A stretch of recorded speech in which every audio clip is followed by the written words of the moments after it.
హరి ఓం. గత వారం ఈ మనశ్శాస్త్రానికి సంబంధించిన పాఠంలో మోక్షము పరికల్పన ఈ విషయంపై మనం కొన్ని విషయాల్ని చర్చించాం. ఇందులో ముఖ్యంగా నాస్తికుల వాదన, మీమాంసకుల వాదన, తార్కికుల వాదన, అబ్రాహమిక్ రిలీజన్స్ అంటే జుడాయిజం, క్రిస్టియానిటీ, ఇస్లాం, వీరి మోక్షం యొక్క పరికల్పన ఏ విధంగా ఉండేది, తర్వాత జైన మతుల యొక్క వాదన, ఇవన్నీ కూడా మనం చూసాం. ఇందులో నాస్తికులు ఆత్మ లేదు, వేదం లేదు, దేవుడు లేదు, మోక్షం లేదు, దీన్ని ఒక రకంగా మనం కంపేర్ చేసి చూసినట్టయితే దీన్ని అన్నీ ఒకే చోట మనం ప్రజెంట్ చేయాలంటే ఈ విధంగా చూడొచ్చు. మీకు చూపిస్తాను.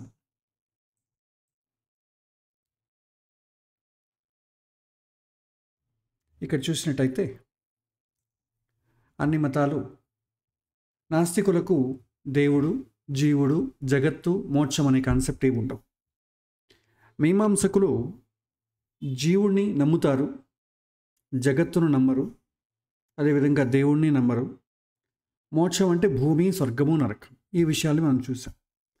ఇక అబ్రహమిక్ రిలీజియన్స్ చూసినట్టయితే వాళ్ళకు స్వర్గము, నరకము అంతే, eternal heaven, eternal hell, second opportunity, పునర్జన్మ సిద్ధాంతం అనేది ఉండదు. జుడాయిజంలో దేవుడు ఉన్నాడు, క్రిస్టియానిటీ దేవుడు ఉన్నాడని నమ్ముతుంది, దేవుడు, పరిశుద్ధాత్మ, దేవుడు కుమారుడు, మూడు ట్రినిటీ ఫామ్లో నమ్ముతుంది. ఇస్లాంలో ఏకదేవవాదం, అల్లా తప్ప ఇంకెవరు దేవుడు కాదు. ఇది అన్ని మతాల్లో ఉన్నట్టు దీంట్లోనూ ఉన్నది. జీవుడు అన్ని మతాలు ఒప్పుతాయి. ఈ యొక్క జుడాయిజం కానీ, క్రిస్టియానిటీ కానీ, ఇస్లాం జీవుడిని ఒప్పుతుంది. అదేవిధంగా జగత్తు విషయానికి వస్తే నాట్ అప్లికబుల్. జగత్తు ఉందా లేదా అని ప్రశ్న అక్కర్లేదు, స్వర్గము, నరకం అంతే. తర్వాత తార్కికుల వాదన కూడా మనం చూసాం. తార్కికులు దేవుడు ఆమ్ని ప్రజెంట్ అంటారు, జీవుడు కూడా ఆమ్ని ప్రజెంటే అంటారు. జీవుడు ఉన్నాడు, జగత్తు అనేది నాట్ అప్లికబుల్. ఆత్మ మోక్షానికి వెళ్ళినప్పుడు ఈ చావు పుట్టుకల నుంచి బయటపడుతుంది, అదే వాళ్ళ యొక్క మోక్షం యొక్క కాన్సెప్ట్. గత వారం పాఠంలో జైనిజం చూసాం. వీళ్ళకి దేవుడు అనే ఒక కాన్సెప్ట్ ఉండదు. జీవుడు అనేవాడు ఫిజికల్ బాడీ ఏ సైజు ఉందో అదే సైజులో ఉంటుంది జీవుడు. తర్వాత మోక్షము అంటే ఏంటంటే పంజరోన్ముక్త మోక్ష కగవత్, ఒక పావురం, పక్షి పంజరం నుంచి బయటపడితే ఏ విధంగా స్వతంత్రంగా సంతోషంగా ఉంటుందో అలా మనం ఈ సంసార చక్రం నుంచి బయటపడడమే మోక్షము అంటాం. దీన్ని మంచి పనులు చేయడం ద్వారా పుణ్యము, చెడు పనులు చేయడం ద్వారా పాపము, ఈ రెండు ఉండడం ద్వారా మనకు బంధకం. పక్షి పైకి ఎగరకుండా ఒక గాలిపటాన్ని తాడుతో కడితే ఎలా ఉంటుందో అదేవిధంగా ఉన్న చోటే ఉంటాం. ఈ పాపము, పుణ్యం అనేటటువంటి దారాన్ని మనం కట్ చేసినట్టయితే అది పైకి ఎగురుతూనే ఉంటుంది, స్వాభావికంగా పైకి ఎగురుతుంది. అలా వెళ్తూ ఉండడం, జ్ఞానాన్ని పెంచుకుంటూ వెళ్తూ ఉండడం, ఎంతవరకు అంటే అలౌక ఆకాశంలో ఉండిపోవడం, అంటే ఏ విధమైనటువంటి గ్రావిటేషనల్ ఫోర్స్ లేనటువంటి ఒక ఆకాశం ఉంది, అందులో ఉండిపోవడం అనేది ఒక అమెండ్మెంట్ వాళ్ళు చేశారు. వీళ్ళకి తీర్థంకరుడు అంటే సిద్ధ పురుషుడు, వారే వీరికి ఆదర్శంగా తీసుకుంటూ వారు చెప్పినటువంటి మార్గంలో వీరు నడుస్తూ ఉంటారు. వీరికి దేవుడు అనేది ఒక కాన్సెప్ట్ అనేది ఉండదు. అదేవిధంగా ఇక బుద్ధిజం తీసుకున్నట్టయితే, ఇవాళ మనం బుద్ధిజం గురించి మాట్లాడదాం. ఈ బుద్ధిజంలో కూడా ఆల్మోస్ట్ జైన్లో ఉన్నట్టే దేవుడు అనేటటువంటి కాన్సెప్ట్ వీళ్ళు ఉండదు, వీళ్ళు ఒప్పుకోరు. బౌద్ధ మతం వారు ఏం చేశారంటే తార్కికులు ఏ విధంగా చెప్పారో వాదనను, అదే కల్పనను వీళ్ళు తీసుకున్నారు. తార్కికులు ఏమంటారు? ఆత్మ ఉంది, ఆ ఆత్మ విశ్వమంతా వ్యాపించి ఉంది, all souls are omnipresent, అన్ని ఆత్మలు అన్ని చోట్ల సర్వగతమైనది, నా ఆత్మ నీలో ఉంది, నీ ఆత్మ నాలో ఉంది. ఈ కాన్సెప్ట్ తార్కికులు, అదే కాన్సెప్ట్ వీళ్ళు తీసుకుంటారు. అన్ని ఆత్మలు ఈ విశ్వమంతా నిండి ఉన్నది అన్నప్పుడు ఒక ఆత్మ చాలు కదా అనిపించింది, ఎక్కువ ఆత్మలు ఎందుకు అని వాళ్ళకి ఒక రకంగా ఆలోచన వచ్చింది.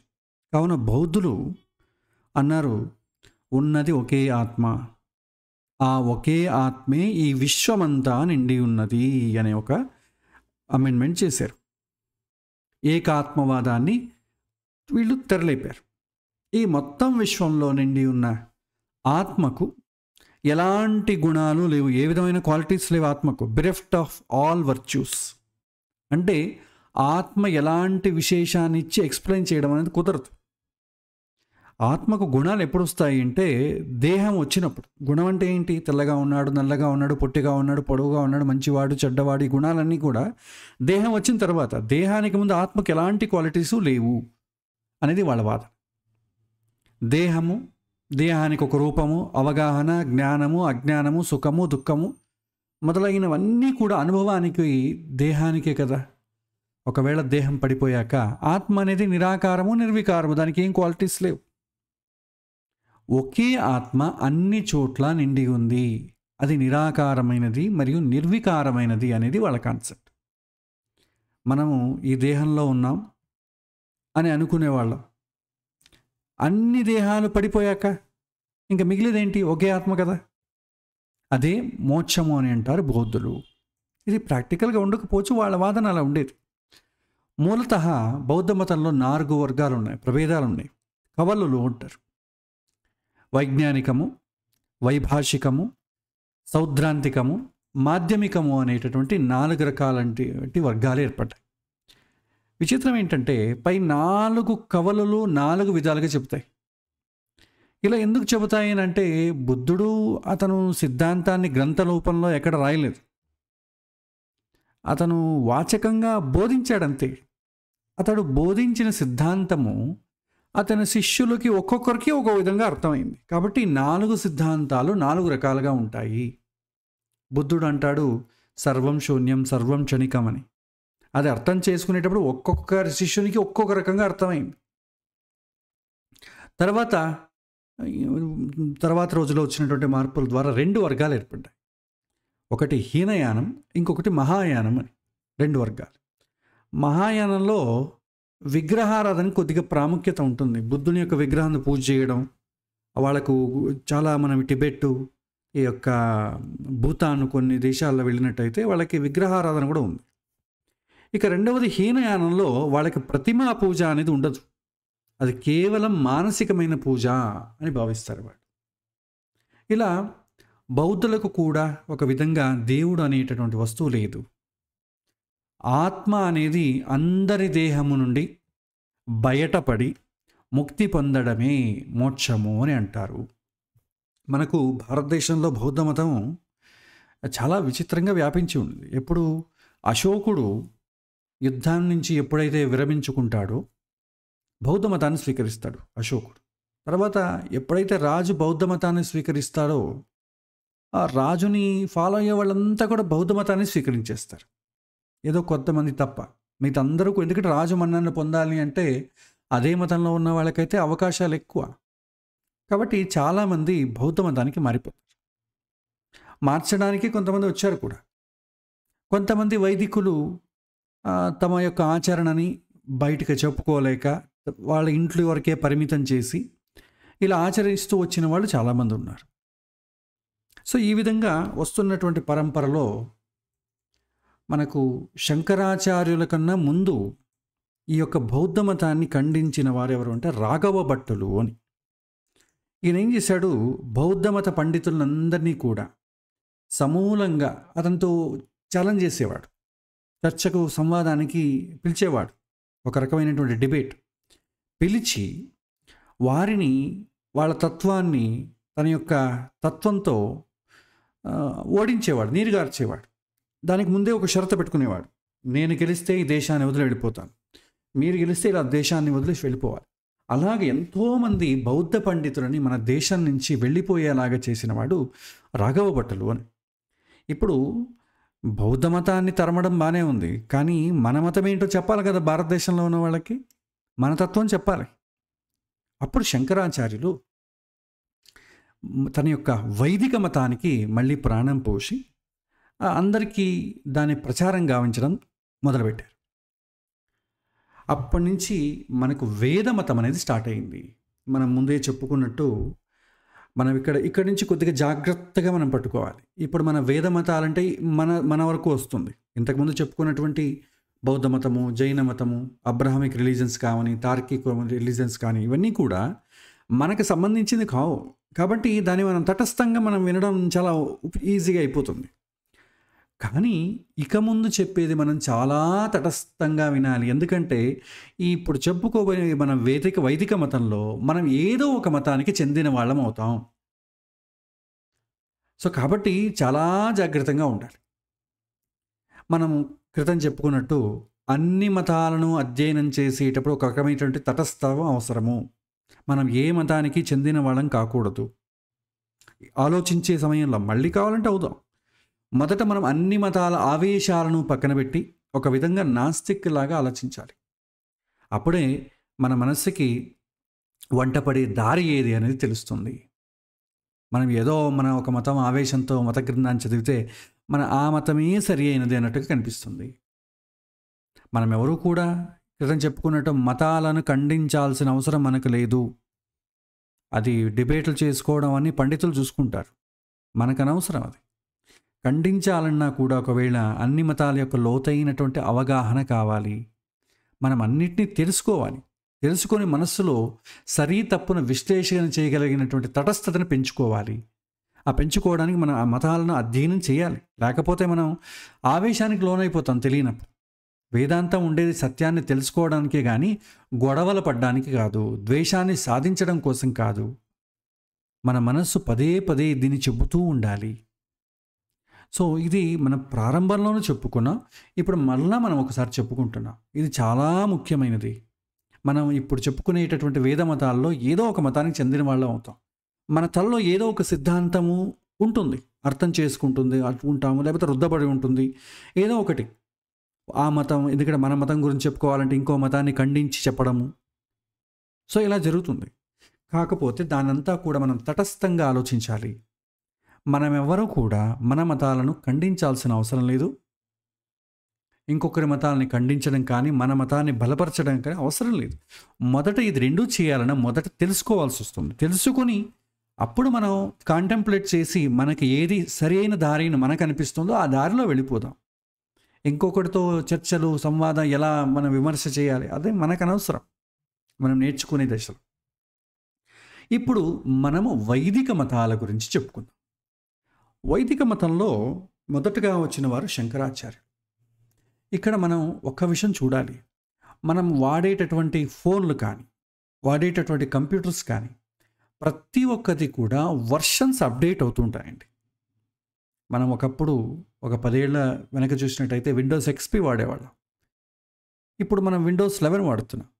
విండోస్ 11 వచ్చింది కదా, విండోస్ ఎక్స్పీ వేస్ట్ అని చెప్పలేం. ఎందుకంటే అది పాతది, ఇప్పుడు అప్డేటెడ్ వర్షన్ ఉందండి. ఏదైతే ఓల్డ్ వర్షన్స్ ఉన్నాయో వాటిని పనికి రావని చెప్పడానికి వీలుపడుతుంది. అప్డేటెడ్ వర్షనే మనం తీసుకుంటాం. ఇక్కడ అంతే.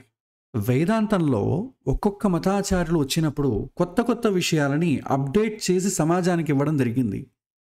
మనం అప్డేటెడ్ విషయాన్ని పట్టుకోవాలి కానీ ఏదో ఒక మతానికి సంబంధించిన ఆ గురువు గారే కరెక్ట్గా చెప్పారని కూర్చున్నాం అనుకోండి, మనం ఎక్కడ ఉంటాం అక్కడే ఉంటాం. ఇప్పుడు మనం గురువులను ఫాలో అవ్వడం కాదు, గురువులు చెప్పిన దాన్ని ఫాలో అవ్వాలి. గురువును ఫాలో అయ్యామనుకోండి, మఠాల చుట్టూ, గుళ్ళ చుట్టూ, స్వామీజీల చుట్టూ తిరుక్కుంటూ ఉండాలి. అదే గురువు గారు చెప్పింది ఫాలో అయ్యామనుకోండి, మన మనస్సు ఎప్పుడు భగవంతుని చుట్టూ, జ్ఞానం చుట్టూ ఫాలో అవుతుంది. మన మనస్సు భగవంతుని చుట్టూ ఫాలో అవ్వాలి, జ్ఞానం చుట్టూ ఫాలో అవ్వాలి. నా శాంతి ఎక్కడుంది అని తెలుసుకునే దాని చుట్టూ ఫాలో అవ్వాలి తప్ప గుళ్ళు, గురువులు వాళ్ళ వెనకాల పరిగెత్తడం కాదు. దీనివల్ల తాత్కాలికమైనటువంటి ఆనందం కలగచ్చేమో కానీ మనకు సంతోషము, శాంతి అనేది లభించే అవకాశాలు చాలా తక్కువగా ఉంటాయి. గురువుల చుట్టూ తిరగడం దేనికంటే వారు ఏమైనా ఉపదేశాలు ఏమైనా చెబుతారేమో అని. సో ఇప్పుడు ఉన్నటువంటి మనకు గురువులంతా కూడా వాళ్ళ ప్రవచనాల రూపంలోనూ, పుస్తకాల రూపంలో రాశారు. వాటిని మనం ఆదరించి స్వీకరించాలి. అంతేగాని వాళ్ళ గుళ్ళకి వాళ్ళ చుట్టూ తిరుగుతూ ఉన్నాం అనుకోండి, మీ ఆశీర్వాదం కావాలి, మీ కాళ్ళకి నమస్కారం చేస్తాను, మంత్రాక్షతలు ఇవ్వండి అనుకుంటున్నాం అనుకోండి, మన అజ్ఞానం మనం అక్కడే తిరుగుతూ కూర్చుని ఉంటాం అంతే. కాబట్టి అప్డేటెడ్ వర్షన్ తీసుకోవాలి. మనకు తెలుసు వేద మతాల్లో 3 మతాలు ఉన్నాయండి. అద్వైతము, విశిష్ట అద్వైతము, ద్వైతము అనేది. మొదట వచ్చింది మనకు శంకరాచార్యులు వచ్చారు, తర్వాత రామానుజాచార్యులు, తర్వాత మధ్వాచార్యులు వచ్చారు. ఈ మధ్యలో చాలామంది వేరే వాళ్ళు వచ్చినా కూడా కొత్త విశేషాలు అయితే ఏం చెప్పలేదు. ఆల్రెడీ ఉన్నదే కొన్ని మాడిఫై చేసి చెప్పారు. కొత్త విశేషాలు చెప్పింది వచ్చి ముగ్గురు గురువులు.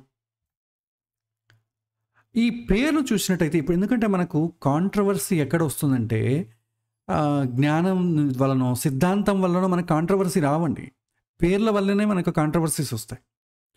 మతాల మధ్య చిచ్చులు గొడవలు వచ్చేవి పేర్ల వల్లే. ఆ పేరు మనం ఒక రకంగా పిలుస్తాం, వాళ్ళు ఒక రకంగా పిలుస్తారు. ఆ పేర్లు పిలవడం చేత నాది సపరేట్ అని మనం, ఎందుకంటే మనకు లోతైనటువంటి జ్ఞానం లేదు కాబట్టి మనం ఆ విధంగా భావిస్తాం. కానీ మతాల యొక్క పేర్లను మనం సరి అయినటువంటి అవగాహన పెంచుకున్నాం అనుకోండి, ఎవ్వరిపైన ఎలాంటి గొడవలు ఉండవు. ఇది వ్యావహారికంగాను వేరు పండితులు వేరు రకంగా దీన్ని అర్థం చెప్తారు. కానీ శాస్త్రం ఏం చెప్తుంది ఆ విషయాన్ని మనం పట్టుకుందాం. అద్వైతాన్ని శంకరాచార్యులు ప్రచారానికి తీసుకొచ్చారు. రామానుజాచార్యులు విశిష్ట అద్వైతాన్ని ప్రచారం తీసుకొచ్చారు. ద్వైత మతాన్ని మధ్వాచార్యులు ప్రచారానికి తీసుకొచ్చారు. కాకపోతే ఈ పేర్లలోనే చాలా తప్పు ఉందండి. ఎందుకు తప్పు ఉందని చెప్తానంటే అర్థంలో లోపం వస్తుంది. ఇప్పుడు ఈ మూడిట్లోనూ కామన్గా ఉన్నదేంటి? ద్వైతం కదా. అద్వైతము, విశిష్ట అద్వైతము, ద్వైతము. ద్వైతం అనే కామన్ వర్డ్ ఉంది. ఆ ద్వైతం అనే వర్డ్కి అర్థం ఏంటి అని మొదట చూసుకున్నట్టయితే వ్యవహార సంస్కృతంలో ఒక అర్థం ఉందండి. ద్విశబ్దో ద్విత్వ సంఖ్యాయాం భేదే చాపి ప్రయుజ్యతే అంటారు. అంటే రెండు అంటే అర్థం ఏంటంటే భేదము అని అర్థం. మినిమం భేదం ఉందా లేదా కంపేర్ చేయాలంటే రెండు వస్తువులు కావాలి కదా, మినిమం రెండు కావాలి, మ్యాక్సిమం ఎన్నైనా ఉండొచ్చు. ఇది భేదము ఉంది, కంపారిజన్ చేస్తేనే మనకు తెలుసు ఇది ఒకటి కాదని ఎప్పుడు చెప్తాం, రెండు ఉండాలి కదా. కాబట్టి రెండు అనేది వచ్చింది. తర్వాత ద్వైతం అంటే రెండు అని చాలామంది అన్నారు, భేదము అనేది చాలామంది అన్నారు. ఇది ద్వైత శబ్దానికి అర్థం. మనము తత్వాన్ని చెప్పేటప్పుడు వాళ్ళు ప్రచారం చేసినటువంటి తత్వాలను వాళ్ళు ఫాలో అయినటువంటి సిద్ధాంతాన్ని బట్టి మనం పేర్లు పెడతాం. కానీ ఈ ద్వైతము ఇంకో అర్థం ఉంది. ప్రాచీన సంస్కృతంలో ఒక అర్థం ఉందండి. వ్యవహార సంస్కృతంలో వాడుక భాషలో ఉన్న అర్థం ఇది మనకు ద్విశబ్దో ద్విత్వ సంఖ్యాయాం భేదే చాపి ప్రయుజ్యతే. ద్వైతం అంటే భేదము, అద్వైతం అంటే భేదము లేనిది, విశిష్ట అద్వైతం అంటే విశేషమైనటువంటి భేదము లేనిది అని అర్థం. కానీ ప్రాచీన సంస్కృతంలో చూసినట్టయితే, మనం అమరకోశం ఇలాంటి పుస్తకాలు చూసినట్టయితే మనకు సరైనటువంటి అర్థం లభిస్తుంది. ప్రాచీన సంస్కృతం ఏం చెప్తుందంటే అపేక్ష వస్తు యాథాత్మ్యా ద్విత్వం అన్యస్వరూపత ఇందతామితి దాతోస్తు తజ్ఞానం ద్వైతముచ్యతే అంట. దీని అర్థం ఏంటంటే వస్తుస్థితి ఏ విధంగా ఉందో దానికి భిన్నంగా చెప్పడాన్ని ద్వైతం అంట. భేదము అని చూడండి, ఇంకోసారి చెప్తాను. వస్తుస్థితి ఏ విధంగా ఉందో దానికి భిన్నంగా తెలుసుకోవడం అంటే సరైనది అనుకోండి, దానికి భిన్నం ఏంటి? తప్పైనది అని అర్థం. తప్పైనది ఏంటి? దానికి భిన్నమైనది ఏంటి అంటే ఆపోజిట్ వర్డ్ అని అర్థం. గో అంటే వెంట్, కమ్ అని అర్థం. అదేవిధంగా అప్ అంటే డౌన్ అంటాం. ఆపోజిట్ వర్డ్స్ ఉన్నాయి కదా, వ్యతిరేక పదాలు అని అర్థం. అదేవిధంగా ఈ యొక్క స్థితిని ఏదైనా ఒక గుణాన్ని చెప్పేటప్పుడు ద్వైతం అంటే ఏంటంటే దానికి భిన్నంగా తెలుసుకోవడం, ఉన్నదానికంటే భిన్నంగా తెలుసుకోవడం అంటే తప్పుడు ఒక వాదన అని అర్థం. అద్వైతం అంటే సరి అయినటువంటి వాదన. ఆ అద్వైతం అనేది ఒకటా రెండా అనేది మళ్ళీ ప్రశ్న. సో పేర్లలోనే చాలా మనకు వ్యత్యాసాలు కనిపిస్తాయి. అందుకే ఈ పేర్లు ఎలా వచ్చాయని కూడా చూసుకోవాలి. ఈ పేర్లు ఆయా మతాచార్యులు పెట్టిన పేర్లు కావు. ఇది తరువాత ఆ మతాలను ఫాలో అయ్యేటటువంటి పండితులు ఎవరైతే ఉన్నారో వాళ్ళ కసరత్తు ద్వారా ఏర్పడినటువంటి పేర్లు ఇవి. ఇది ఒక రకంగా డిబేట్ చేయడానికో, జుగల్బందీ చేయడానికో, వాదోపవాదాలు చేయడానికి ఈ పేర్లు చాలా చక్కగా ఉంటాయి. ద్వైతము, అద్వైతము, విశిష్ట అద్వైతం పేర్లు చాలా చక్కగా ఉంటాయి. కానీ ఆ మతాచార్యులు ఎప్పుడు కూడా ఈ పేర్లు పెట్టలేదు. ఎందుకంటే ద్వైతం అంటే తప్పుడు వాదన అని అర్థం. ఒక మతాచార్యులు ఆ పేర్లు ఎందుకు పెడతారు? పెట్టరు కదా. వాళ్ళకి మనకన్నా అజ్ఞానంతో ఉన్నవాళ్ళ కాదు కదా. ఈ ఒక ద్వైతం అంటే భేదం అనేది ఉంది. కానీ ప్రాచీన సంస్కృతి తప్పు ఒక అర్థం వస్తుంది కదా, ఎవరైనా ఆ పేరు పెడతారా? సో ద్వైతము, అద్వైతము, విశిష్టాద్వైతం అనేది ఆ మత గురువులు పెట్టిన పేర్లు కావు. తదనంతర కాలంలో పండితుల కసరత్తు ద్వారా ఏర్పడినటువంటి పదాలు, ఆ శబ్దాలు. ఇది మనం మొదట అర్థం చేసుకోవాలి. ఇందులో మొదట మనకు వచ్చిన వారు ఎవరంటే ఈ వేద మతాల్లో శంకరాచార్యులు మొదట, తర్వాత రామానుజాచార్యులు, తర్వాత మధ్వాచార్యులు. వీళ్ళు పెట్టిన పేర్లేంటి?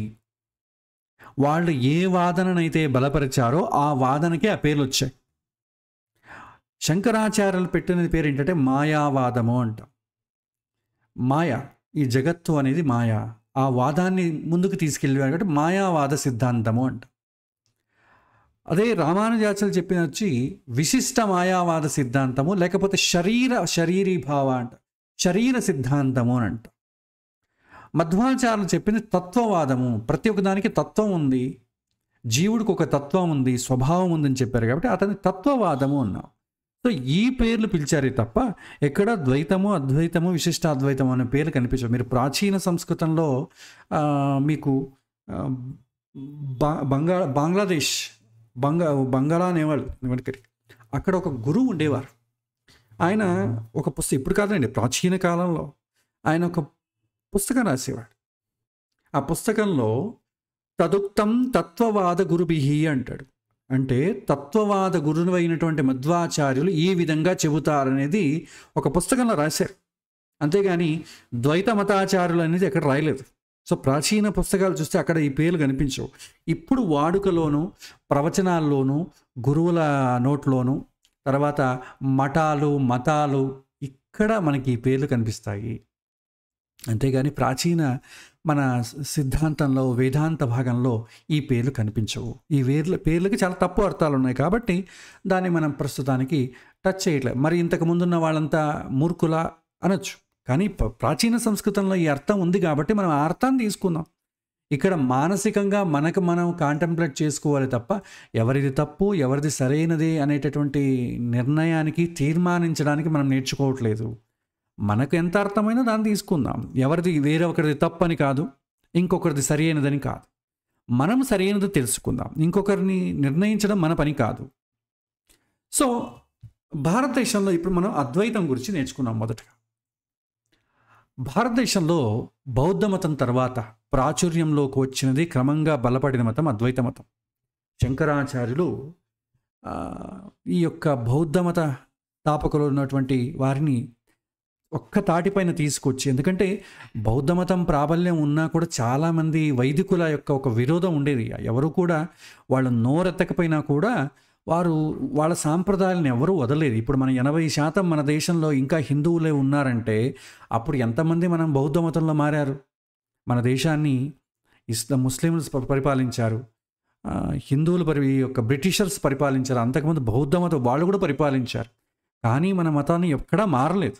80% ఇంకా హిందూ మతమే ఉంది. కాకపోతే మైనారిటీస్గా ఉండేవాళ్ళు, అంటే వాళ్ళ ఆచరణ వాళ్ళు చేసుకునేవాళ్ళు. ఎవరికి ఇది సరి అయింది, మీది తప్పని చెప్పేవాళ్ళు. అంత ధైర్యంగా ఉన్నవాడు ఎవరు లేరు. మొదట ధైర్యంగా ప్రస్తాపించిన వారు ఎవరంటే శంకరాచార్యులు.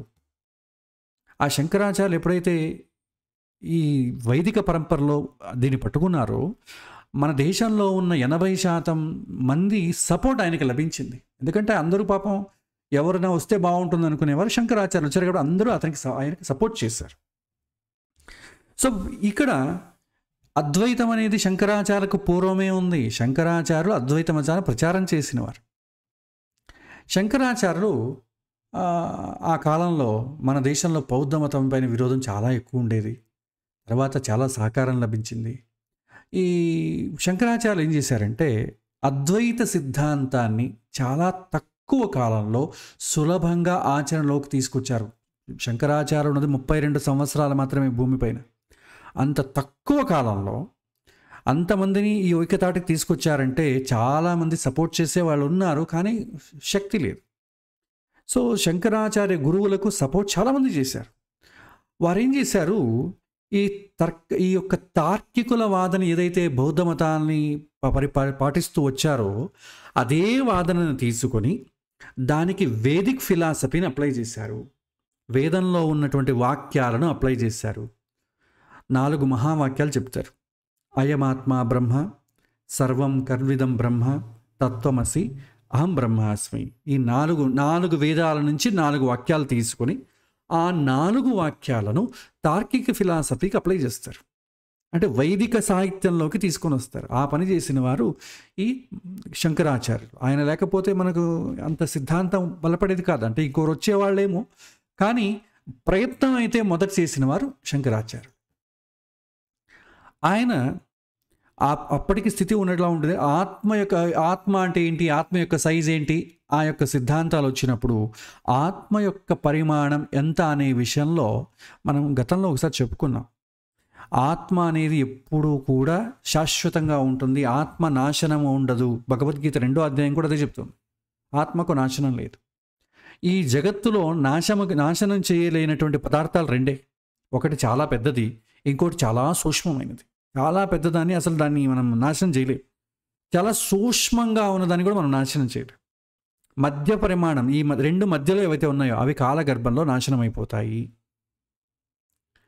ఇక్కడ ఒకటి చాలా పెద్దది, ఇంకోటి చాలా చిన్నది. పెద్దది అయినప్పుడు అది అన్ని చోట్ల వ్యాపించి ఉండాలి, అనంతము అంట. చిన్నదిగా ఉండాలంటే సూక్ష్మాతి సూక్ష్మంగా ఉండాలి. ఆత్మ ఈ మొత్తం విశ్వమంతా వ్యాపించి ఉంది అన్న తత్వంలో అద్వైత మతం పుట్టింది. ఆత్మ అణువు కంటే సూక్ష్మమైనది అన్న తత్వంలో ద్వైత మతం వృద్ధి చెందింది. 2 వేరువేరు. అద్వైతం అంటే ఆత్మ అనంతం, ద్వైతం అంటే ఆత్మ సూక్ష్మమైనది. ఇక్కడ ఒకటి ఆత్మ సర్వగతమైనది అన్నటువంటి తార్కికుల సిద్ధాంతాన్ని శంకరాచార్యులు తీసుకున్నారు. అప్పుడు తార్కికులు ఏమంటారు, నా ఆత్మ నీలో ఉంది, నీ ఆత్మ నాలో ఉంది, ఇన్ని ఆత్మలు ఎందుకు, ఒక ఆత్మ సరిపోతుంది కదా, ఓవర్లాప్ అవ్వడం ఎందుకని ఒక వాదన వచ్చింది. అందువల్ల ఏకాత్మవాదం చాలా బలపడింది. ఉన్నది ఒకే ఆత్మ, ఆత్మ ఒక్కటే. అయితే దేహం వేరువేరుగా ఉంటాయి. దేహంలో ఆత్మ ప్రవేశించినప్పుడు అది వేరువేరుగా మనకు కనిపిస్తుంది. దీన్ని మాయా అంటారు. అందుకే శంకరాచార్యుల వాదనకి మాయావాదము అంటారు. దేహం పడిపోయాక మిగిలేదేంటి, ఒకే ఆత్మ మిగులుతుంది. ఏకం సద్విప్రాహ బహుదా వదంతి అంటారు. Truth is only one, the wise describes it is in various ways అంటారు. శంకరాచార్యులు అహం బ్రహ్మాస్మి, తత్వమసి, అయమాత్మా బ్రహ్మ, సర్వం కలివిదం బ్రహ్మ మొదలైన వచనాలను కోట్ చేస్తారు. ఈ వచనాలు వేదంలో ఉన్నవి మరియు ఏకాత్మవాదాన్ని ప్రచారం చేస్తారు. సో ఇప్పటి వారం మనం చూసినట్టయితే చాలామంది ఈ మతాలు ఇంగ్లీష్లో దీన్ని అనువదించేటప్పుడు కొన్ని మానిజం అంటాం, ఏకాత్మవాదాన్ని మానిజం అంటాం. మానిజం, డ్యూయలిజం, ద్వైతాన్ని డ్యూయలిజం అంటాం, 2 అని అర్థం. కాకపోతే శాస్త్రీయ పరిభాషలో మనం చూసినట్టయితే ఏకాత్మవాదాన్ని మోనోసైకిజం అంట. అంటే ఏంటి, ఒకే ఆత్మ ఉన్నది, ఆత్మ ఒకటే. అదే వేరే మతాలు ద్వైతం ఏమిటో మోనోథీయిజం అంటుంది, అంటే దేవుడు ఒకడే. మోనోసైకిజం అంటే ఆత్మ ఒకటే, మోనోథీయిజం అంటే దేవుడు ఒకడే. సో ఈ 2 సిద్ధాంతాలు పుట్టుకొచ్చాయి. అద్వైత సిద్ధాంతం ప్రకారం ఉన్న ఆత్మ ఒకటే, దేహము వేరువేరు. దేహము త్యజించి అన్ని ఆత్మలు ఒకటిగా చేరడము లేదా మూలంలోకి చేరడం అనేది మోక్షము. శంకరాచార్యుల తర్వాత మళ్ళీ కొత్త సిద్ధాంతాలు ఆవిర్భవించాయి. ఆ ఆవిర్భావానికి కారణం ఏంటి అంటే అద్వైత సిద్ధాంతం పైన వచ్చినటువంటి ప్రశ్నలు చాలామందికి అర్థం కాదు. చెప్పారు ఆయన 30, ఎందుకంటే శంకరాచార్యులు ఎక్కువ రోజులు లేరు, 32 సంవత్సరాలు మాత్రమే ఉన్నారు. ఆయన ఇంకా ఒక 30 ఏళ్ళు ఉన్నారనుకోండి, ఆయన ఇంకా బాగా ఎక్స్ప్లెయిన్ చేసి అందరికీ చెప్పేవారు. కాకపోతే ఎక్కువ కాలం లేదు. కాకపోతే వాళ్ళు వెళ్ళిన తర్వాత వాళ్ళ శిష్యులు కూడా అంత శంకరాచార్యుల్లాగా చెప్పేవాళ్ళు ఎవరంటారు? శంకరాచార్యులు ఒకరే, ఆయన ఎలివేటెడ్ ఏదో శిష్యులు చెప్పలేరుగా. తర్వాత వాళ్ళ యొక్క ప్రాచుర్యంలో వచ్చేటప్పటికి చాలా ప్రశ్నలు వచ్చాయి. ఆ ప్రశ్నలకు ఆన్సర్ వెతికే క్రమంలోనే మరిన్ని మతాలు పుట్టుకొచ్చాయి.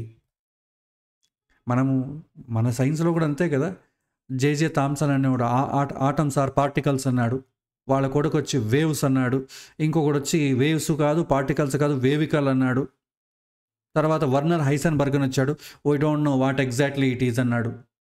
సో ఒక్కొక్కరు ఒకటి చెప్పారు, మారుతూ వస్తుంది. అలాగే సిద్ధాంతము వేదాంతం కూడా మార్పులకు లోనై అనుభవానికి వచ్చేటప్పుడు చాలా మారుతుంది.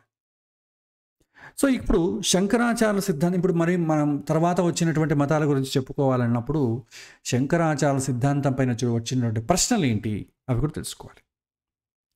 ప్రశ్న ఏంటంటే, ఆత్మ ఉన్నది ఒకటే అయితే అతనికి దేహం ఎందుకు వచ్చింది? ఇది మొదటి ప్రశ్న. శంకరాచార్యుల తర్వాత వచ్చినటువంటి వేదాంతికులు ఎక్కువ మంది వేసిన ప్రశ్న ఇదే. ఉన్నది ఒకే ఆత్మ, అయితే ఆత్మకు సంసార బంధం ఎందుకు వచ్చింది? వచ్చిన తర్వాత ఎలా పోతుంది అనేది మళ్ళీ చూద్దాం. మోక్షం వెళ్ళడం తర్వాత అసలు ముందు ఎందుకు వచ్చింది అనే ప్రశ్నను వెతకడం ప్రారంభించారు.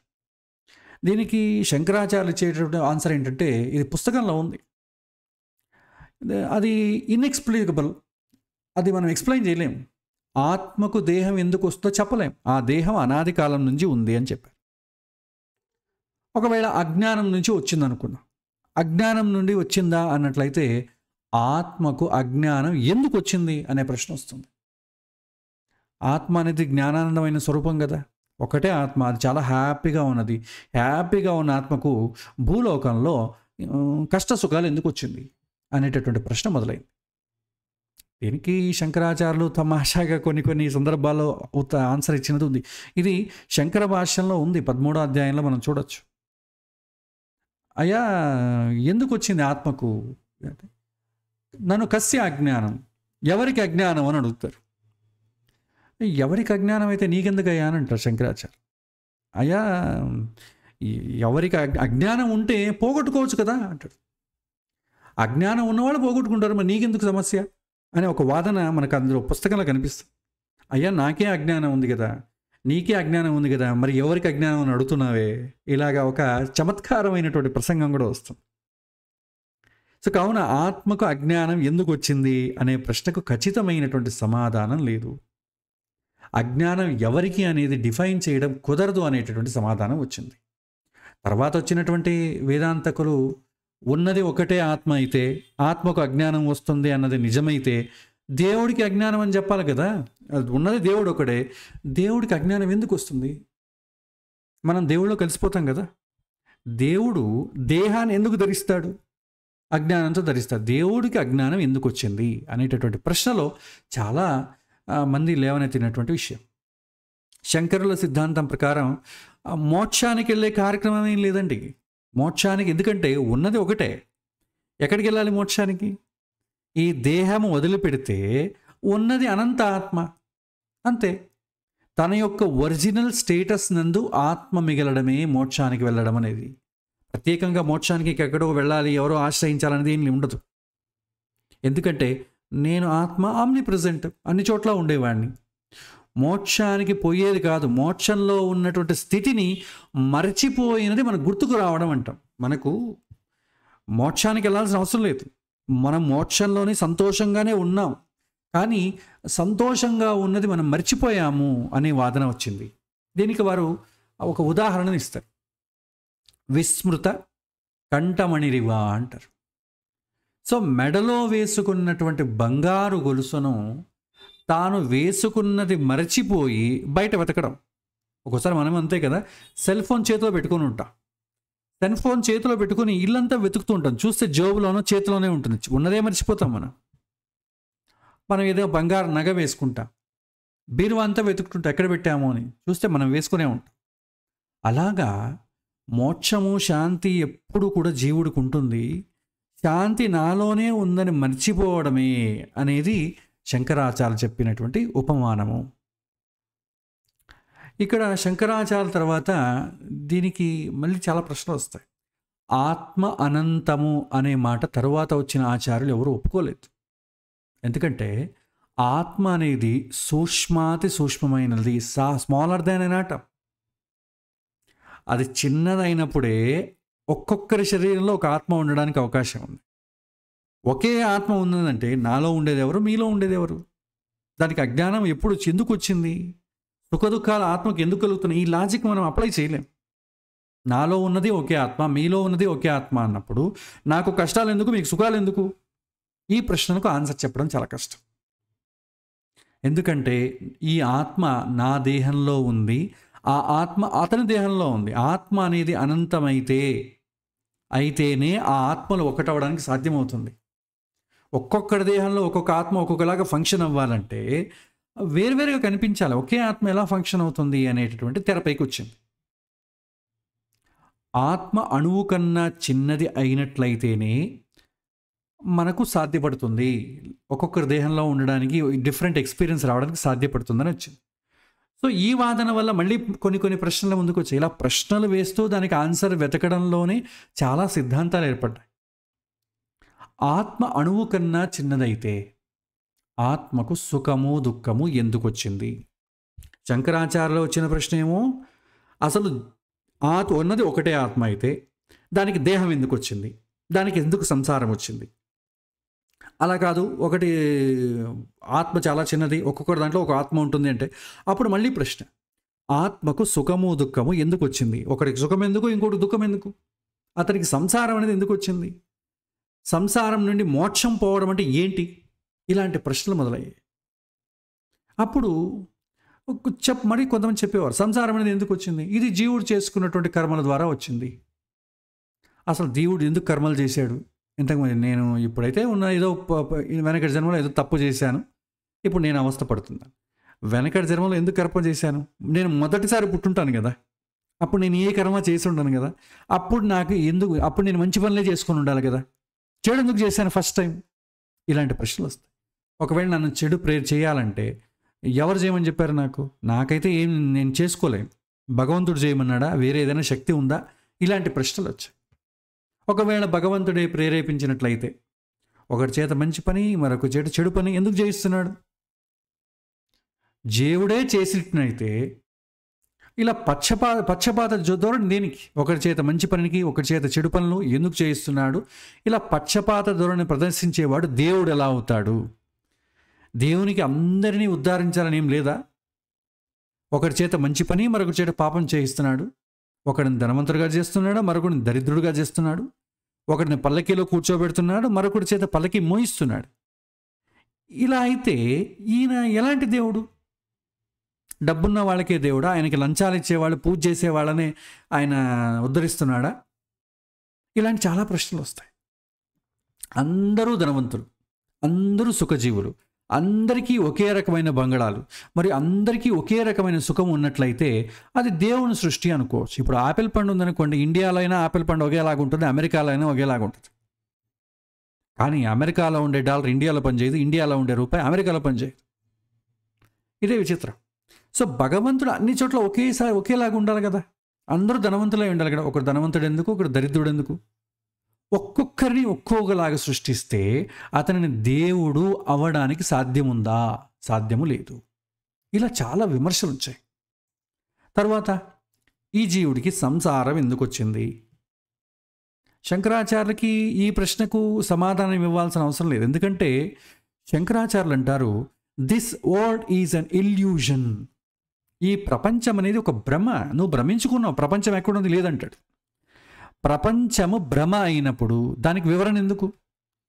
ఇప్పుడు కల్లో పాము వచ్చిందండి, కల్లో నాకు పాము వచ్చిందని ఎవరైనా ప్రశ్నలు వేస్తారా? కల్లో వచ్చింది, దాన్ని ఎవరేం చేయలేదు. కల్లో పాము వచ్చింది, పామును బట్టేవాడిని పిచ్చుకోరాని అంటే అర్థం ఏంటి? సో భ్రమ అయినప్పుడు ఎక్స్ప్లెనేషన్ దీనికి అవసరం లేదు. ప్రపంచము సత్యమైతేనే సుఖం ఎందుకు మరియు దుఃఖం ఎందుకు అన్న ప్రశ్న వస్తుంది.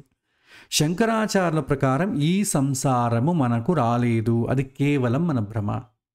ఇప్పుడు నేను మీ పాఠం చెప్తున్నాను, నా ముందు కూర్చున్న వాళ్ళు నాకు కనిపిస్తారంటే నిజంగా లేరు, వాళ్లకు నేను కనిపిస్తాను నిజంగా లేరు. ఈ విధంగా భ్రమ అంటారు, ఇల్యూషన్. ఈ భ్రమనే సంస్కృతంలో మాయా అంటారు. మరి ఈ శరీరం ఎందుకు వచ్చింది అని అడిగితే, శరీరం రాలేదు, నాకు శరీరం వచ్చింది అని నీవు భ్రమపడుతున్నావు అంటారు. దానికి దృష్టి సృష్టి అనేటటువంటి పదాన్ని వాడతారు. అంటే అవి కేవలం కనిపిస్తాయి అంతే, నిజంగా ఉండవు. ఉన్నట్లు కనిపిస్తుంది కానీ యథార్థానికి ఉండవు. తర్వాత వచ్చిన వారు దీనిని గురించి తీక్షణంగా ఆలోచిస్తారు. సో లేదు అన్నట్లయితే లేనిది ఎట్లా కనిపిస్తుంది? లేనిది కనిపించడం అవుతుంది కదా, అది ఎలా? అయితే నేను మిమ్మల్ని అంతా చూస్తున్నాను అనుకుందాం. మిమ్మల్ని అందరినీ చూస్తున్నాను అంటే నేను నా భ్రమ చేత మిమ్మల్ని చూడడం. ఒకవేళ భ్రమ అయితే నేను బయటికి వెళ్ళిన తర్వాత మీరంతా ఉంటారా లేదా? సో నేను బయటికి వెళ్ళిపోగానే ఈ ప్రదేశం అంతా ఖాళీగా ఉండాలి కదా, ఎందుకంటే నా భ్రమ అది. అయితే నేను బయటికి వెళ్ళిన తర్వాత కూడా మీరు ఉంటారు కదా. దీనికి వారంటారు, అది నా భ్రమ మాత్రమే కాదు మీ భ్రమ కూడా అని అంటారు. దీన్ని అర్థం చేసుకోవడం చాలా కష్టమైంది. ఈ భ్రమ అనే కాన్సెప్ట్ని ఏ విధంగా అర్థం చేసుకోవాలి అని ఒక రకమైనటువంటి గందరగోళానికి లోనయ్యారు తర్వాత వచ్చినటువంటి ఫిలాసఫర్స్. దీన్ని గందరగోళానికి లోనే దీన్ని రూల్ అవుట్ చేసేశారు. భ్రమ లేక మాయ అనే విషయంలో వారు ఒక ఉదాహరణ ఇస్తారు శంకరాచార్యులకు. శంకరాచార్య అంటే వాళ్ళ శిష్యులు. చీకట్లో తాడును చూసి పాము అని భ్రమించడం. చీకటి పోతూ ఉంటాం, ఒక తాడు పాడైపోయిన ఒక తాడు ఉంటుంది, చీకట్లో మనకు కనిపించేది ఏదో పాము షేప్లో ఉంది కాబట్టి పాము అని మనం భయపడిపోతాం. అక్కడ ఎవరైనా ఒక టార్చ్ వేసి కట్టెతో అలా అన్నారనుకోండి, ఇది పాము కాదు ఇది తాడు అని కనిపిస్తుంది. అబ్బా కొద్దిగా అయిపోయింది. సో కొద్దిసేపు అది పాము అని మనం భ్రమించి భయపడ్డాం కదా, దాన్ని వాళ్ళు ఉదాహరణకి ఇస్తారు. సో ఇక్కడ మనకు ప్రశ్న వస్తుంది, తాడును చూసి పాము అని భ్రమించాలంటే అంతకుముందు నిజమైన పామును చూసుండాలి కదా మనం. నిజమైన పాము ఉంటేనే ఆ తాడును చూసినప్పుడు పాముగా అలా షేప్ ఉందని మనకు భ్రమ కలుగుతుంది. అసలు పాముయే లేనప్పుడు భ్రమ ఎట్లా కలుగుతుంది? అసలు పామునే చూడని వాడు తాడును చూసి పాము అని భ్రమించడం సాధ్యమవుతుందా? సాధ్యపడుతుంది. ఈ ప్రశ్న వచ్చింది తర్వాత వచ్చినటువంటి ఫిలాసఫర్స్. ఇప్పుడు చిన్న పిల్లవాడు ఉన్నాడండి, వాడు ఏ పాము అనేది చూడలేదు, తాడును చూపించామనుకోండి ఏమంటాడు? పాము అన్నాడు అతను. అతనికి ఏం భయం కలగదు. పామును ఆల్రెడీ ఎవరైనా నిజమైనటువంటి సర్పెంట్ని ఎవరైనా చూస్తారో వాళ్ళకి మాత్రమే తాడును చూసినప్పుడు పాములా కనిపిస్తుంది. అంటే పాము తాడును చూసి పాము అనుకోవాలంటే నిజమైన పామును మనం చూసుండాలి. ఇక భ్రమ అంటే ఇంక నిజమైన పాము ఎక్కడి నుంచి వస్తుంది? రాదు కదా. ఆల్రెడీ నిజమైన పామును చూస్తేనే భ్రమ వస్తుంది. అసలు మనం కంటి నుంచి చూడనే లేని వస్తువులు భ్రమ కనిపించడం ఎలాగా? సో ఈ విధంగా ఈ ప్రపంచం మొత్తం భ్రమ అని అనాలంటే మనకు నిజమైన ప్రపంచాన్ని చూసుండాలి కదా. చూసుంటే మాత్రం భ్రమ పడడానికి సాధ్యం. అసలు ప్రపంచంలోనే లేదు అని చెప్పి లేని ప్రపంచాన్ని ఉన్నది అని ఒప్పుకున్నట్లు అవుతుంది కదా పరిస్థితి అని తర్వాత వచ్చిన వారు. అంటే అందుకే జగత్తు మిథ్య అనే కాన్సెప్ట్ శంకరాచార్యుల తర్వాత పడిపోయింది. అది ఇది వాళ్ళు అంటారు it is totally illogical, unjustifiable అంటారు. Logically totally unjustifiable. రియల్గా ఉన్న దాన్ని చూసి భ్రమపడవచ్చు, కానీ అసలు లేని దానిని చూసి భ్రమపడడం ఎలా సాధ్యమవుతుంది అని తర్వాత వచ్చినటువంటి వేదాంతకులు ఇలాంటి ప్రశ్నలు వేశారు. అద్వైత సిద్ధాంతాల్లో మరో విషయం వస్తుంది. అదేంటంటే నిన్న లేదు, రేపు ఉండదు, కావున ఇవాళ ఇప్పుడు కూడా లేదు అంటారు. సో నిన్న ఉన్నది ఇవాళ లేదు, ఇవాళ ఉన్నది రేపు లేదు, కావున అది లేనిదో అంటారు. ఉదాహరణకి నిన్న ఉన్న కాలం ఇవాళ ఉందా? లేదు. ఇవాళ ఉన్న కాలం రేపు ఉందా? లేదు. కావున కాలమే లేదంటే ఎట్లాగా? నిన్న ఉన్నటువంటి గ్రహస్థితి ఇవాళ ఉండదు, ఇవాళ ఉన్న గ్రహస్థితి రేపు ఉండదు. ఇదే కాంబినేషన్లో మళ్ళీ రాదు జగత్తులో ఎప్పుడు. అంటే కాలమే లేదందామా? ఈ దేహం కూడా అంతే కదా. దీన్ని మనం టెంపరరీ అనొచ్చు. దేహం నిన్న ఉంది, ఇవాళ ఉండకపోవచ్చు. ఈరోజు దేహం ఉంది, రేపు చనిపోవచ్చు. సో ఈరోజు ఉంది, రేపు లేదు, నిన్న లేదు అన్నప్పుడు అది నాన్ ఎగ్జిస్టెన్స్ అని ఎలా చెప్పగలము? లేనే లేదని చెప్పలేము. టెంపరరీ అని చెప్పచ్చు. Time is temporary. ఈ శరీరం అనేది టెంపరరీ అని చెప్పచ్చు, అంతేగాని నాన్ ఎగ్జిస్టెన్స్ అని చెప్పలేము అంటారు తర్వాత వచ్చినటువంటి ఫిలాసఫర్స్. సో రేపు లేదు అని చెబుతున్నది దేనిని? ఇవాళ ఉన్నదాన్నే కదా. ఇవాళే లేకపోతే అది రేపు లేదు అనేది చెప్పడం ఎలా వీలవుతుంది? తర్వాత వచ్చిన వారికి ఇవన్నీ గందరగోళానికి దారితీసింది. కావున జగత్తు మిథ్య అనే కాన్సెప్ట్ని తర్వాత వచ్చినటువంటి వేదాంతకులు అర్థం చేసుకోవడం కష్టమైంది, గందరగోళం ఏర్పడింది. తమాషా ఏమిటంటే జగత్తు మిథ్య అనే విషయంలో శంకరాచార్యుల అభిప్రాయం ఏమి అనేది ఇప్పటికీ సరైనటువంటి తీర్మానం జరగలేదు. శంకరాచార్యుల తర్వాత అద్వైత పరంపరలో వచ్చిన వారు ఒక్కొక్కరు ఒక్కో విధంగా చెప్తారు. సో బ్రహ్మసూత్ర భాష్యంలో వైధర్మ్యాచ నా స్వప్నాధివత్ అని ఒక సూత్రం ఉంది. దీనిని వ్యాఖ్యానం చేస్తూ శంకరాచార్యులు అంటారు, ఈ జగత్తు స్వప్నము వంటిది. కలలో ఉంటుంది కదా, కలలో ఎలా ఉంటుంది? అన్నీ మాయే కదా, అలా మాయ వంటిది అనే ఒక సూత్రాన్ని ఇస్తారు. ఎందుకంటే కలలో కనిపించినవేవి కూడా యథార్థంగా ఉండవు. కావున ఈ జగత్తు మాయ అంటారు. మనకు కల్లో ఎవరెవరో వస్తుంటారు, నిజంగా మనం వాళ్ళని ఎప్పుడు జీవితంలో చూసుండం. ఒక రకంగా మాయే అది. సో తర్వాత వచ్చిన వారు ఏమంటారు, ఈ జగత్తు స్వప్నము లాంటిది కాదు. ఎందుకంటే కళ్ళలోని విషయాలు మనకు ఎరుకలోకి జాగ్రత్త అవస్థలోకి వచ్చిన తర్వాత ఉండదు. అదేవిధంగా జీవుడికి రియలైజేషన్ తర్వాత, అంటే మోక్షం వచ్చిన తర్వాత ఈ ప్రపంచం ఉండదు. మోక్షం వచ్చిన తర్వాత ఉండదు. సో ఆ మోక్షం వచ్చే వరకు మనకు కనిపిస్తూనే ఉంటుంది కదా. కళలో ఉన్నంత వరకు కళలో ఉన్న క్యారెక్టర్స్ అన్నీ మనం అనుభవిస్తూనే ఉంటాం కదా. కళ నుంచి బయటికి వస్తే ఆ కళ అనేది మాయా అని కనిపిస్తుంది. ఇక్కడ కూడా అంతే కదా. జీవుడు దేహంలో ఉన్నంత వరకు మాయా అనేది ఎప్పటికీ ఉంటుంది. దేహం నుంచి బయట వచ్చిన తర్వాత కదా, అంటే రియలైజ్ అవ్వడమో, ఇది నేను కాదు, రియలైజ్ అయ్యి మోక్షానికి వచ్చి ఎలిజిబుల్ అయిన వాడికే కదా ఇది మాయా అనేది కనిపిస్తుంది. మనం ఎలిజిబిలిటీ రానంత వరకు జగత్తు అనేది మనకు మాయా అనేది మనకు అస్సలు కనిపించదు కదా. ఇది ఇంకొక వాదనని ఇస్తారు. అంటే సాక్షాత్కారం అయ్యేంత వరకు కంటిన్యూ అయ్యే కళ అంతే అని అంటారు. దీనికి శంకరాచార్యులు నిద్ర లేచిన తర్వాత కళ ఉండదు, అది మాయ, అబద్ధం అర్థమవుతుంది. మనందరికీ కూడా ఈ అనుభవం కలిగింది. అయితే ఈ ప్రపంచం మాయ, అబద్ధము అనేది ఇప్పటి వరకు ఎవరికైనా అనుభవానికి వచ్చిందా? కళ నుంచి బయటికి వచ్చిన తర్వాత కళలో ఉన్నవంతా కూడా నిజంగా లేదు, ఇది కళ, నేనేదో భ్రమించాను అనుకుంటా. ఎప్పుడు కళ నుంచి బయటకు రాగానే మనకు ఆటోమేటిక్గా తెలిసిపోతుంది. కానీ ఈ జగత్తు మాయ, ఈ జగత్తు అనేది అబద్ధము అనేది ఎంతవరకు ఎవరికైనా అనుభవానికి వచ్చిందా అనేటటువంటి ప్రశ్న వేస్తారు. ఒకవేళ ఎవరికి అనుభవం రాకపోతే దీన్ని నమ్మడం ఎలాగా? కావున ఈ ప్రపంచము మాయ అని సమర్థించడానికి వీలు పడదు అని తర్వాత వచ్చినటువంటి వేదాంతకులు ఒక తీర్మానానికి వచ్చారు. ఇది ఎవరో మనం ఖండించడం కాదు, వచ్చినటువంటి ఫిలాసఫర్స్ చెప్పినవి. శంకరాచార్యులు వచ్చిన తర్వాత వచ్చిన వారు ఎవరు అంటే భాస్కరాచార్యులు వచ్చారు. మనము గణిత శాస్త్రాన్ని లీలావతి తండ్రే భాస్కరాచార్య. గణిత శాస్త్రంలో చాలా వర్క్ చేశారు. ఆ భాస్కరాచార్యులు కూడా వేదాంతాన్ని దానికి సంబంధించిన గ్రంథాలను రాశారు. తర్వాత వచ్చినటువంటి భాస్కరాచార్యులు దీన్ని ఒప్పుకోలేదు. జగత్తు మాయ కాదు, జగత్తు సత్యము, ఇవన్నీ ఆయన కోట్ చేసినవి. దేవుడు మరియు జీవుడు రెండు ఉన్నారు అనే కాన్సెప్ట్ తీసుకొచ్చాడు. ఉన్నది ఒకే ఆత్మ అని శంకరాచార్యులు చెప్పారు. తర్వాత వచ్చిన వారు ఒకే ఆత్మ అయితే భిన్నమైనటువంటి దేహాల్లో ఎలా ఉంది, ఒక్కొక్కరికి ఒక్కొక్క రకమైనటువంటి అనుభవం ఎలా కలుగుతోంది, అసలు ఉన్న ఆత్మ, సంతోషంగా ఉన్న ఆత్మకు ఉన్నట్టుండి అజ్ఞానం ఎందుకు కలిగింది, దానికి ఆన్సర్ లేదు. కాబట్టి దేవుడు జీవుడు అనేది రెండు కాన్సెప్ట్స్ వచ్చాయి. శంకరాచార్యుల తర్వాత ఏకాత్మవాదాన్ని ఎవరూ కొనసాగించలేదు, శంకరాచార్యులతో అంతరించిపోయింది. సో భాస్కరాచార్యులు జీవుడిని దేవుడికి గల వ్యత్యాసాన్ని వర్ణిస్తూ ఇలా అంటారు, జీవుడు దేవుడి కన్నా భిన్నమైన వాడు. అయితే దేవుడు జీవుడి కన్నా భిన్నమైనవాడు. జీవుడితో పోలిస్తే దేవుడు చాలా భిన్నంగా కనిపిస్తాడు.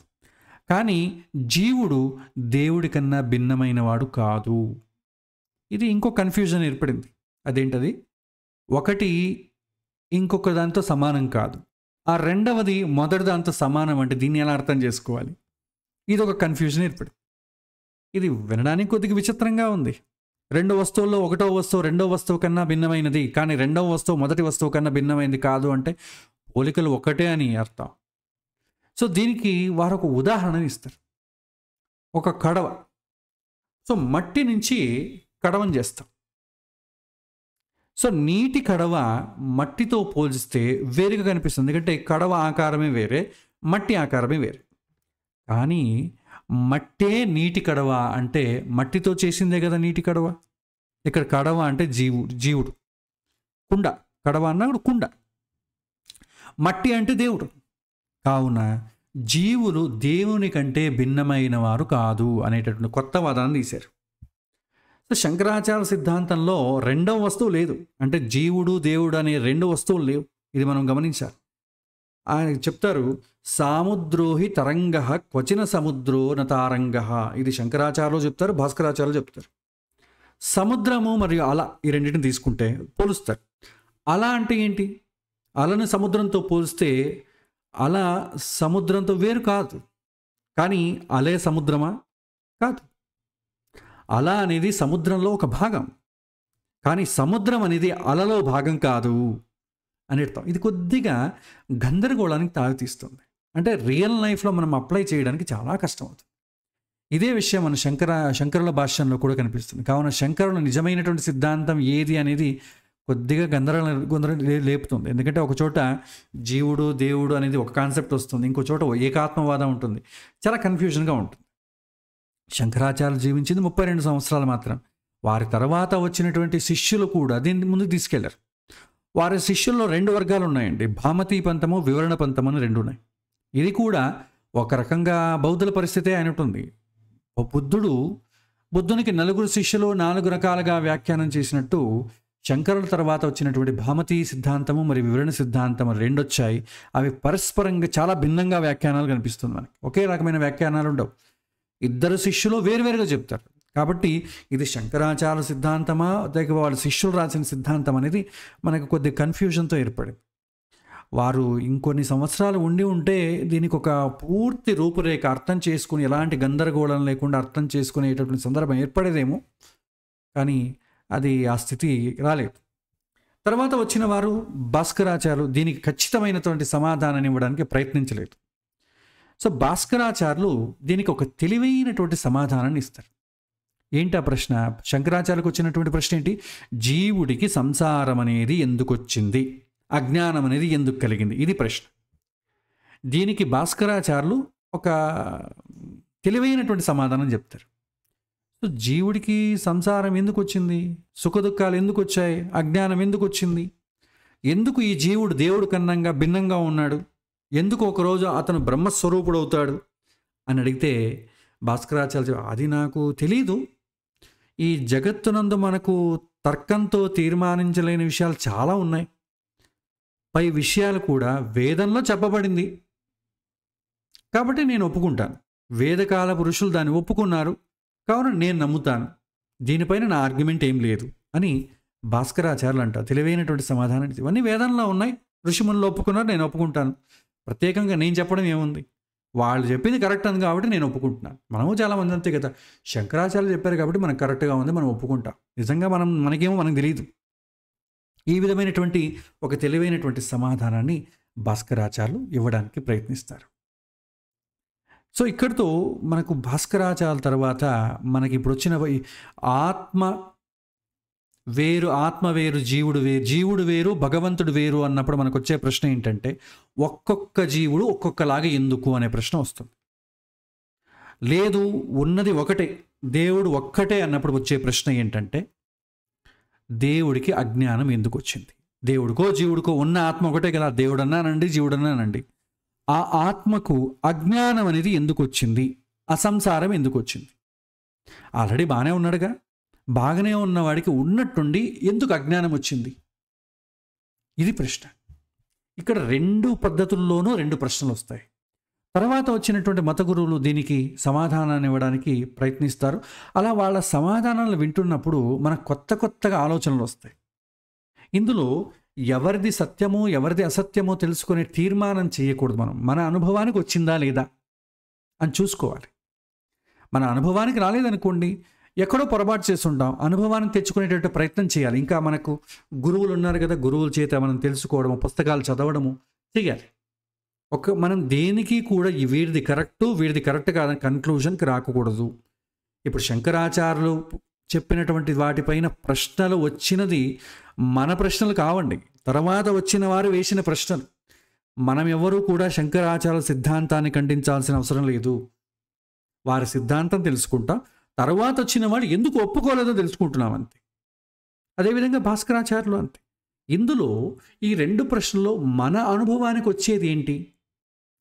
మనలోనూ ఒక ఆత్మ ఉందిగా, అది ఏకాత్మ అనుకోండి, లేకపోతే ఆత్మ భిన్నమైనదని అనుకోండి. మనకెప్పుడైనా వారు చెప్పినటువంటివి ఎప్పుడైనా అనుభవానికి వచ్చాయా? జీవుడు దేవుడు ఒక్కడే అనేది అనుభవానికి వచ్చిందా? లేదా వేరు అనేది అనుభవానికి వచ్చిందా? అనుభవానికి వచ్చిన తర్వాత దాని గురించి మనం ఏమైనా చర్చించవచ్చు. అనుభవానికి రాకుండా పుస్తకాలు పట్టుకొని లేదా నా మతమే శ్రేష్టము, నాదే ఇది, వేరెవరు కూడా మా గురువుగారిని చేయడానికి వీల్లేదు, ఇలా అజ్ఞానంతో వెళ్ళే మనం ఎప్పుడు కూడా నేర్చుకోవాలి. మనం ఎవరితోనూ వాదోపవాదాలకు వెళ్ళాల్సిన అవసరం లేదు. నా మతమే శ్రేష్టమైనది అనేటటువంటి అనువంశిక ప్రభావానికి లోనవ్వాల్సిన అవసరం లేదు. ఇది మన లోపల 2 క్యారెక్టర్స్ మనమే ఆలోచించుకోవాలి. ఇంకొకరితో చర్చించే విషయాలు కావండి. ఇంకొకరితో చర్చిస్తే గొడవలు ఏర్పడతాయి, వివాదాలు ఏర్పడతాయి, శత్రువులు అయిపోతాం.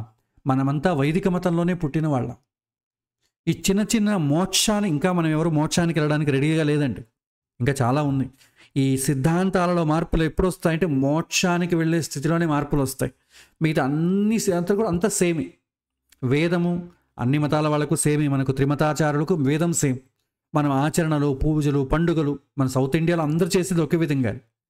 కానీ మోక్షం అనే కాన్సెప్ట్లో మాత్రం ఒక్కొక్కరిది ఒక్కొక్క వాదన. ప్రస్తుతానికి మనం ఎవరూ రెడీగా లేదు. ఇదే లాస్ట్ జన్మ కాదు మనం మోక్షానికి వెళ్ళడానికి. కాబట్టి గొడవలు పడడం అనవసరం అనేది నా అభిప్రాయం. కాబట్టి ఇది అంతరంగంలో మనం అన్వేషించాలి తప్ప బాహ్యంగా మనం ఇంకొకరిది వాదనను ఇంకొకరిపైన బలంగా రుద్దడమో లేదా ఖండించడమో రెండూ చేయడం మంచిది కాదు అనేది. ఇక భాస్కరాచార్యుల తర్వాత రామానుజాచార్యులు వచ్చారు. రామానుజాచార్యుల తర్వాత రామానుజాచార్యులు కొన్ని విషయాలు చెప్తారు. రామానుజాచార్యులు చెప్పిన తర్వాత ఆయన సిద్ధాంతంలో కొన్ని కాంట్రవర్సీస్ వస్తాయి, అది మధ్వాచార్యులకు చెప్తారు. ఆయన సిద్ధాంతంలో మళ్ళీ కాంట్రవర్సీస్ వస్తాయి. తర్వాత వల్లభాచార్యులు, తర్వాత చైతన్య మహాప్రభువులు, ఇలా చాలామంది వచ్చారు. ఇవన్నీ తెలుసుకుంటూ పోతే నిజంగా ఈ అందరి లోపల నా మనస్సు ఒప్పుకునే దారి ఏది అనేది మనకు తెలుస్తుంది. అంతరంగంలో మీరు ఎవరి సిద్ధాంతమన్నా పాటించండి, ఎప్పుడు ఇబ్బంది లేదు. మన క్రిస్టియానిటీ సిద్ధాంతం అంతరంగంలో మనం పాటించామనుకోండి, ఎవరికీ కనిపించదు. మీరు ఆచరణ తీసుకొస్తేనే ఇబ్బంది. జీసస్ క్రైస్ట్ అంటే నాకు చాలా చాలా ఇష్టం అండి అంటే మనం మతం మారాల్సిన అవసరం లేదు. ఆయన సిద్ధాంతాలు నీకు నచ్చాయా, నువ్వు అంతరంగంలో చేసుకో. కానీ దానికోసం మతం మార్చి ఉన్నటువంటి రాముడి యొక్క యంత్రాన్ని పక్కకు తీసి సిలువ వేసుకొని ఇవన్నీ ఎందుకు గొడవ? అదేవిధంగా త్రిమతాలు అంతే. శంకరాచార్యులు నమ్మాలంటే త్రిపుండ్రలు పెట్టడం, మధ్వాచార్యులు చెప్పాలంటే ఊర్ధ్వపుండ్రం పెట్టడం అనవసరం. అంతరంగంలో అవన్నీ దాంతో పని ఏంటి? మీలో మీరే కాంటెంప్లేట్ చేసుకోవడానికి బయట ఉన్నటువంటి అలంకారాలంతా దేనికి అనవసరం కదా. ఇవన్నీ మనం అంతరంగంలో చేసుకోవాలి. అంతరంగంలో తీసుకుంటే ఎవరితోనూ మీకు కాన్ఫ్లిక్ట్ రాదు. మీరు అంతరంగంలో ఉన్నది బాహ్యానికి తీసుకొస్తేనే కాన్ఫ్లిక్ట్ అవుతుంది. ఇది చాలా ముఖ్యమైనటువంటి విషయం. ఇది మనం గుర్తుంచుకోవాలి. సో ఇవాళతో ఈ సమయాతీతమైంది కాబట్టి ఇక్కడితో మనం ముగిద్దాం. తర్వాత భాస్కరాచార్యుల వాదన పైన రామానుజాచార్యులు ఏమంటారు, రామానుజాచార్యుల వాదన పైన మధ్వాచార్యులు ఏమంటారు, ఆయన వాదన పైన వల్లభాచార్యులు ఏమంటారు, ఆయన వాదన పైన చైతన్య మహాప్రభువులు ఏమంటారు, అక్కడితో మనకు ముగుస్తుంది. చైతన్య మహాప్రభువుల తర్వాత అంత వర్క్ చేసిన వాళ్ళు ఎవరు లేరు, అక్కడితో ఆగింది. సో వీళ్ళ వాదన అన్నీ చూద్దాం. ఎవరిది సరి అయినది, ఎవరి సరి అయింది కాదని తీర్మానించాల్సింది మనం, వేరే వాళ్ళు కాదు. సో మీకు సంబంధించి మీరు తీర్మానం చేసుకొని మీరు ఫాలో అవ్వండి. ఇంకొకరిని రుద్దాల్సిన అవసరం లేదు, ఖండించాల్సిన అవసరం లేదు. ఇది మన సనాతన వైభవం, సనాతన ధర్మంలో మనం నేర్చుకోవాల్సిన విషయం. మనం అన్బయాస్డ్గా ఉండాలి, ఎవరిని ఇబ్బంది పెట్టకూడదు, మనము ఇబ్బంది పడకూడదు. కాబట్టి అంతరంగంలోనే అన్ని అన్వేషణలో జరగాలి అనేది ఈ పాఠం నుంచి మనం తెలుసుకుందాం. తర్వాత వచ్చే వారం మరిన్ని విషయాలు తెలుసుకుందాం. ఈ పాఠం ఇంతటితో ముగిస్తున్నాను. శ్రీకృష్ణార్పణమస్తు.